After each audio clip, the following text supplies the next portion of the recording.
So after defining about how to find the inverse of a matrix using the formula, that is A inverse is equal to adjoint A by determinant A. So we have gone through an example of a 2 by 2 matrix where you can find the the inverse of the given matrix. Okay. Now let us move with an example for a 3 by 3 matrix where you can find the inverse of that. Okay.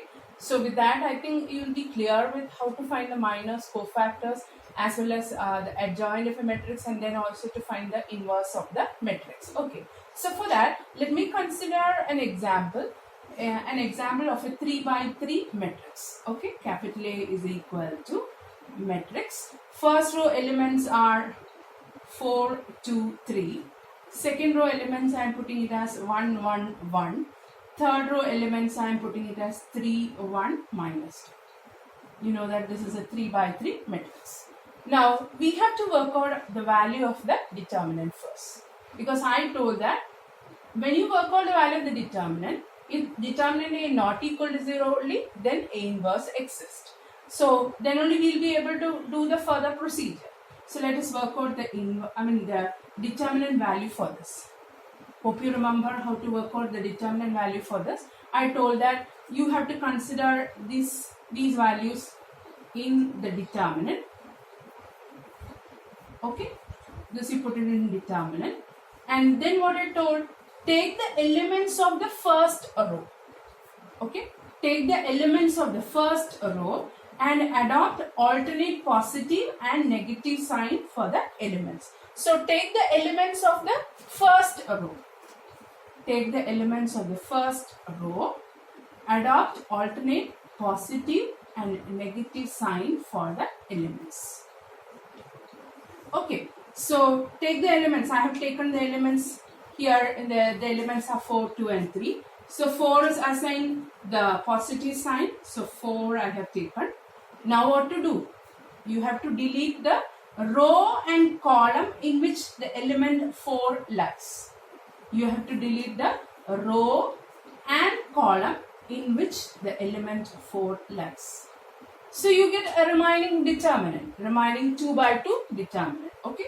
For the time being, I'll put it that determinant also. It is 1, 1, 1 minus 2. Now what should be done? Now take the second element. Second element in the first row. Second element in the first row is what? The number 2. What is the sign adopted for that? It is minus. So put it as minus 2 into. Do the same procedure as though we have done here for the first element. Delete the row and column in which the element 2 lies. Okay. So what I get is a remaining determinant. The remaining determinant will consist of the values 1, 1, 3, minus 2. Okay. Now what is the element left in the first row? Now the element left is 3. Okay. What is the sign adopted for that? It is plus. So put it as plus 3 into. You have to go with the remaining determinant by deleting the row and column in which the element lies. Okay.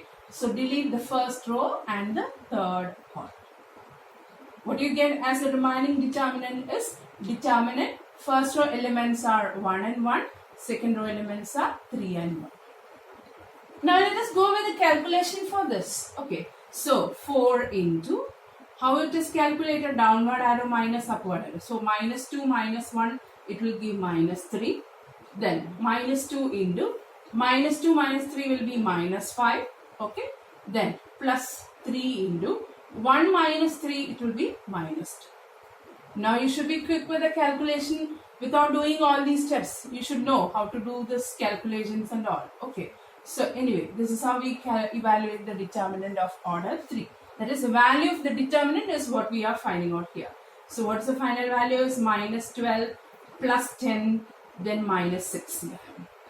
So totally minus 18 plus 10, it will be equal to minus 8, which is not equal to 0. So when determinant A not equal to 0, we say that A inverse exists. Actually, there is a definition regarding that also. When determinant A not equal to 0, it is known as a special type of matrix. We will come to that. After completing this example, I will tell you what is the type of matrix also. Okay. So for that, now as I've told in the 2 by 2 determinant, let me put it into 3 columns. Okay. One is for elements, second is for minors, and the third is for cofactors.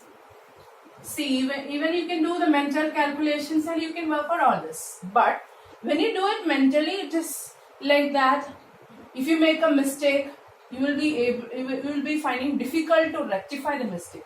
But if you write like this, it will be easier for you to find out where you have made the mistake. Okay.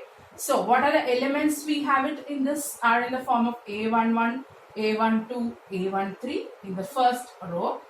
So for the first row completion, let me put a line.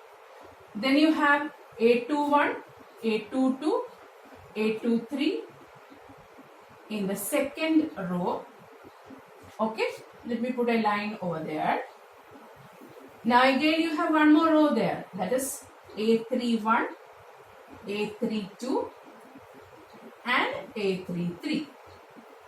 These are the elements.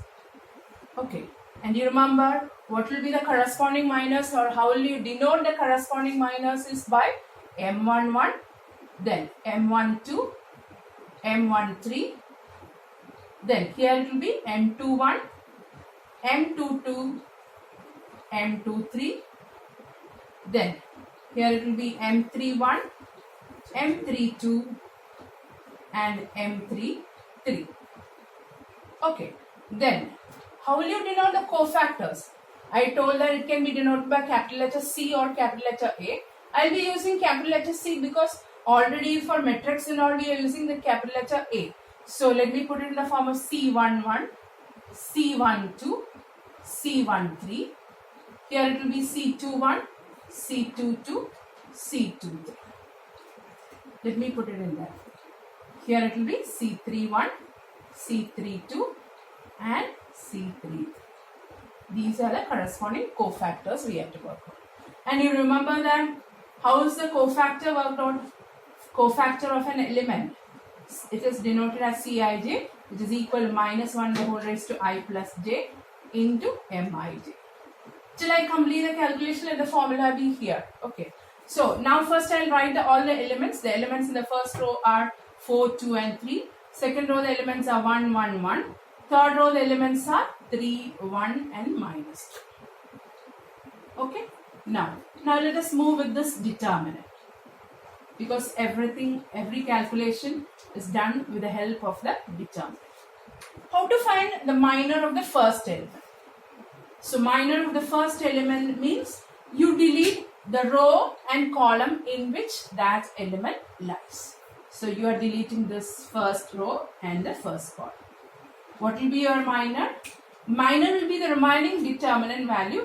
Determinant value is determinant 1, 1, 1 minus 2. So -2 minus 1, it will be equal to -3. Okay, that is how you have it. Now, how will you work out the minor for the second element? The minor for the second element, you delete the first row and the second column. What is the remaining determinant you will have? The remaining determinant will consist of this value 1 and 1, then 3 and -2. Do the calculation, downward arrow minus upward arrow. So -2 minus 3, it will be equal to -5. Okay, now how will you work out the minor for the third element in the first row? How will you work out the minor? Do the same procedure. You have to delete the first row and the third column. This one. So you get the values in the remaining determinant as 1, 1 and 3, 1. You work out the determinant value 1 minus 3. It will be equal to -2. Now you know how to calculate the minors for each of the element. So I have done it for the first row. You can do it for the remaining rows also. How to calculate the minors for the elements. Okay. So the minors for the remaining elements. So that means this element now which we have to take is M21. So for that we are considering this element that is the first element in the second row. first element in the second row.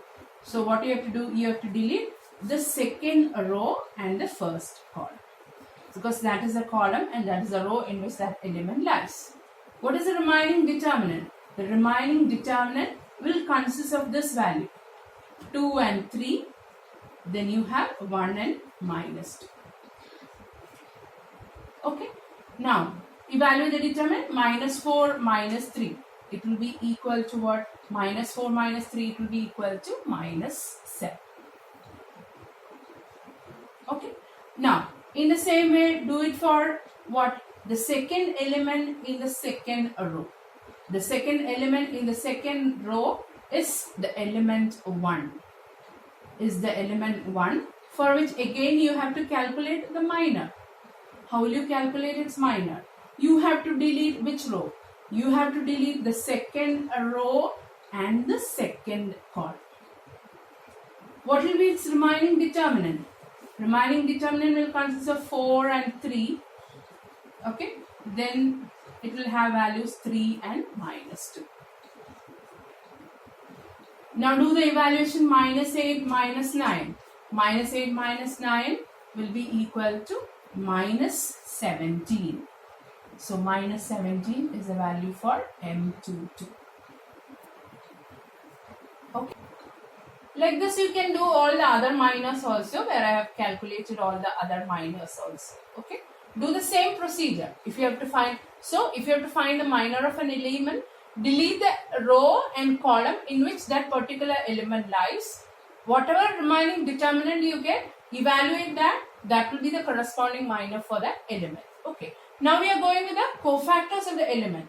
Cofactors of the element, I told that you follow this formula. Minus 1 the whole raised to I plus j into mij. Okay. So when we follow the formula for the first element, minus 1 the whole raised to 1 plus 1 into m11. Minus 1 the whole raised to 1 plus 1 will be minus 1 the whole square, which will turn to be a positive value, into m11. So the corresponding minor will remain as the same itself. It will be equal. The cofactor will remain as the same. It is equal to minus 3. Now go with the second element. Minus 1 the whole raised to 1 plus 2 into m12. M12 is already minus 5. Minus 1 the whole raised to 1 plus 2 will make a negative value. So minus of minus 5, it will turn to be equal to 5. Okay. Now take the third element. So minus 1 the whole raised to 1 plus 3. That will be a positive value into M13. So it will become minus 2 itself. Now same way you do the procedure for the next also. M21. So minus 1 the whole raised to 2 plus 1, which will turn to be a negative, into minus 7. So it will become a positive value. Then for M22, minus 1 the whole raised to 2 plus 2 into minus 17. Minus 1 the whole raised to 2 plus 2 will be a positive value, into minus 17. This will become minus 17 itself. Now M23 means, how will you calculate? Minus 1 the whole raised to 2 plus 3. So already it will become a negative value, into minus 2. It will become totally a positive value. Now M31 is minus 1. So here C31, which we are calculating, it is minus 1 the whole raised to 3 plus 1, which is a positive value, into what? Minus 1. So it will turn to be minus 1. Now again C32, when you are going in C32, minus 1 the whole is 3 plus 2, which will be a negative value, into 1, it will become minus 1. Then C33, how will you do that? Minus 1 the whole raised to 3 plus 3 into M33. Minus 1 the whole raised to 3 plus 3 is a positive value, into M33 means again totally it will make a positive value itself. So here you will get it as 2 itself. Thus we have found out the cofactors of all the elements. Okay. So cofactors of the elements are calculated using this formula. Now when I say about this cofactors of the element, do you remember that when I have been talking about the value of the determinant of order 3, I told that you adopt alternate positive and negative sign for the elements. Right? So that alternate positive and negative sign is what is given by this formula. See, minus 1 the whole raised to I plus j. For the first position, it will be positive. For the second position, it will be negative. Again, for this position, A13, which you are considering, here it will be minus 1 the whole raised to 1 plus 3, which will be positive. Okay. Now, come to A21. That is the third one. The second row, first element, it will again take a negative. So that is why I told adopt that alternate positive and negative sign for each of the elements when you are working on the value of the determinant. So that secret lies here because of this formula for what? Finding out the cofactors of the element. And there is some connection with finding the cofactors of the element and evaluating the value of the determinant also. We will see that. I will tell you as a property after doing how to find the inverse of the matrix. Don't worry about that. Okay. Now we are proceeding with how to find what. Now we have done with the cofactor matrix. We have to go ahead with what? We have to go ahead with finding out the cofactor matrix. We have to write about the adjoint of the matrix. Okay. And then finally we have to come to the inverse. So for that, let me write. Okay, for that, let me write that determinant A, which I have found out, was equal to minus 8, which is not equal to 0. Because that we need here. So now I am writing about the cofactor matrix. Cofactor matrix. So what will be your cofactor matrices? It will consist of first row elements as minus 3, 5, 2. Minus 3, 5, minus 2. Second row elements are 7, minus 17, 2. Then third row elements are minus 1, 2. Okay, this is your cofactor matrix. Okay, now how will you find its adjoint from this? Take the transpose of that. So adjoint A is equal to. When you take the transpose, first column will become minus 3, 5, minus 2. Second column will be 7, minus 17, 2. Third column will be minus 1, 2. Okay, now after that, what is the procedure for finding A inverse? A inverse is equal to add A by determinant A. What is determinant A you have? It is minus 8. So I will write it as minus 1 by 8 of this matrix. Minus 3, 7, minus 1. Okay, and then 5, minus 17, minus 1. Then third row will be minus 2, 2. This will give the inverse for the matrix. This is how you write the inverse for that. See, this, if you want, you can open the bracket and you can write the matrix in a neat form also. Apply this minus 1 by 8 for each of the element. You can write it as 3 by 8, then minus 7 by 8, then 1 by 8. Second row elements will be minus 5 by 8. Then 17 by 8, then 1 by 8. Then third row elements will be, if you want, you can put it as 2 by 8 or you can go with 1 by 4 also. I'll write it as 1 by 4. Then minus 1 by 4 and then minus 1 by 4. This will be your inverse of that matrix. If you put it in this form or if you put it in this form, anyway it is fine. This is how we work out the inverse of the matrix. So what we do is that we work out the minors and cofactors for each element. Minors are worked out by deleting the row and column in which that particular element lies, and then correspondingly work out the cofactor using the formula minus 1 the whole is I plus j into mij, and finally write the cofactor matrix, take the transpose of that which will give the adjoint of the matrix, and finally you are finding the inverse using the formula adjoint A by determinant A. This is how we work out the inverse for a matrix.